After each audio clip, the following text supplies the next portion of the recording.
இயக்குனர் ப ரஞ்சித்தின் இயக்கத்தில் சியான் விக்ரம் நடிப்பில் உருவாகி கடந்த 15ஆம் தேதி வெளியான படம் தான் தங்கலான்.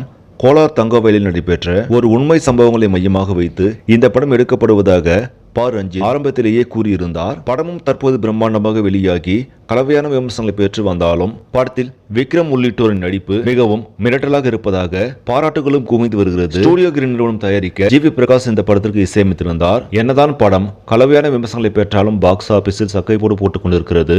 அதன்படி 3 நாட்கள் முடிவில் 50 கோடி கடந்து விட்டதாக தயாரிப்பு நிறுவனம் அதிகாரப்பூர்வமாக அறிவித்திருந்தது.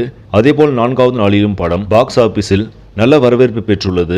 அதன்படி 4 நாட்கள் முடிவில் உலக அளவில் 60 கோடிக்கு மேலாக வசூலித்திருப்பதாக பாக்ஸ் ஆபீஸ் வட்டாரங்கள் தெரிவிக்கின்றன. இதனால் கூடிய விரைவில் 100 கோடி வசூலை தாண்டி சாதனை படைக்கும் என்று எதிர்பார்க்கப்படுகிறது. சரி, நம்மளே இந்த செய்தி உங்களுக்கு பிடிச்சிருந்தா லைக் பண்ணுங்க, ஷேர் பண்ணுங்க, மறக்காம நியூஸ் தமிழ் சேனலை சப்ஸ்கிரைப் பண்ணுங்க. அடுத்த வீடியோவில் சந்திக்கலாம். நன்றி.